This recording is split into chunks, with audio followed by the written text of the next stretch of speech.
Well, and today we're going to talk about 5 things I love about my Raptor. Okay, so let's get started with number 5, and it really boils down to the fact this thing is a very useful and capable rugged pickup truck. You know, you can use it for work, you can use it for play. It's got a tow package on it. It includes, of course, your hitch here, which is a class 4, upgraded radiator, auxiliary trans cooler, 8,000 pound tow capacity, about 1,200 pounds on the tongue weight. Of course, it comes with all the wiring hookups right here that you would need your flat and your round as well. It does have electronic brake controller inside, which is fully adjustable. It's got a tow haul mode as well. So, you know, pretty decent truck for towing unless you are doing something pretty crazy. Payload capacity in the bed is about 1,000 pounds, and it is a steel bed on these Gen 1 Raptors, which I prefer. It holds up a lot better to abuse. I don't even have any dents in mine. I use the thing probably at least once a week for hauling something in the bed.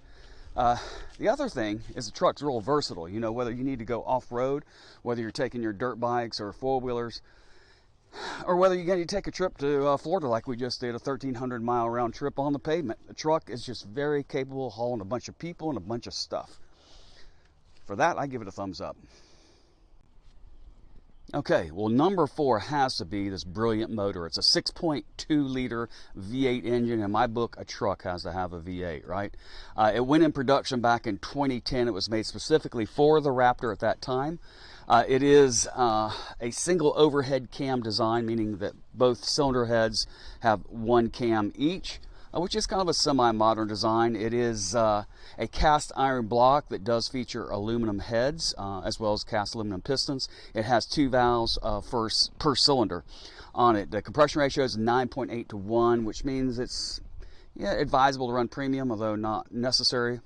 But you know, to get the full output of the motor, you do want to run the 93 octane. In reality, it is a short stroke engine, which means it really gives it a little more room for valves and results in being able to rev higher and produce a little bit more horsepower. It has the variable cam timing as well, and does have cam phasers in it. This engine has been super reliable for me. I've had absolutely no issues with it. On a recent trip on the interstate, I was able to coax about 15.5 miles to the gallon out of it while still running 70, 75 miles an hour. Of course, if you run faster, it's going to get a little bit worse. And it sounds good, right? You can't. This engine has got a great sound to it, and I mean, why the heck do you buy a truck anyway, right? You want a V8 sound, you want it to be tough, you want it to sound good and look good. All right, we're going to give this one a shot here.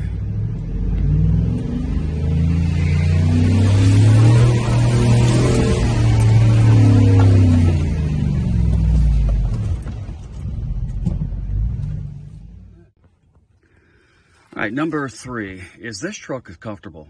Yeah, I didn't buy it for a luxury ride, but you know what? These are some of the most comfortable seats I've ever sat in a truck.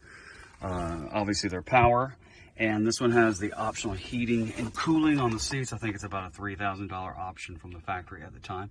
Highly recommend you get that on the truck. The leather is perforated with some fabric inserts that breathe pretty good. Good back support. If you have problems with your back, you're going to like these seats. They have a lumbar, of course, that you can add to it as well, and all the adjustments you would probably want on a seat. And number 2 has to be the aggressive, distinctive look of the Ford Raptor.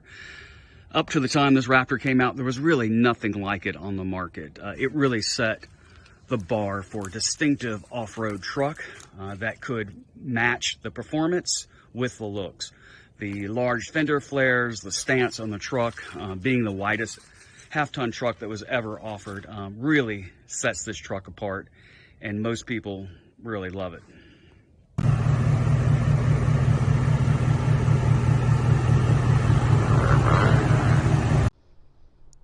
Okay, so here we are, reason number 1 why I love this Raptor, and it has to be the off-road capability. The truck is second to none, for me at least, and I've owned a number of 4x4s. It was the first truck that featured the Fox bypass long travel shocks.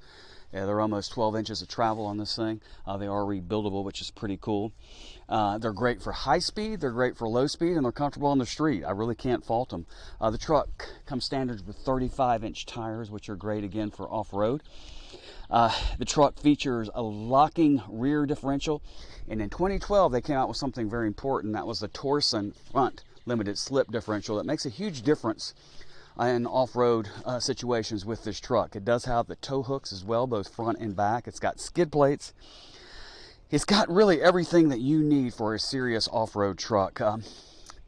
It has several off-road modes that it's capable of utilizing, and we'll take a closer look at those on some of these pictures and videos on the interior of the truck. But overall, an outstanding off-road vehicle, you know, especially if it's got enough width even on these more eastern type trails. It does a great job, and of course out west where you're in a more open area, it's capable of running, you know, triple-digit speeds in the desert. And that kind of wraps up everything on the Raptor, why I love it. If you like the content, please subscribe, please like, and leave your comments below if you have one and why you love it. Okay, let's take a deeper dive into the off-road mode. And if you look down here, you're going to see we've got that magic button right here, off-road mode, as well as the downhill descent, which we'll talk about in a minute. So what this mode does on the Raptor is it does several things. First off, it locks the differentials. Now, we can do that manually right here by pulling this out. But when you do the off-road mode here, activate it, it will lock the rear differentials for you. It also changes the shifting and the throttle response on the truck. So it holds each gear longer, basically revving a little bit higher before it shifts into the next gear. It also changes how the throttle responds and makes it a little bit more linear for off-roading. So let's go ahead and activate that off-road mode, and you can see a couple things that happens here.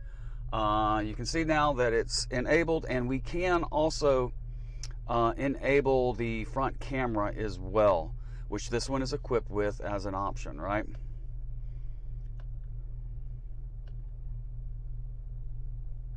And we've enabled it, and now on our front screen you should see,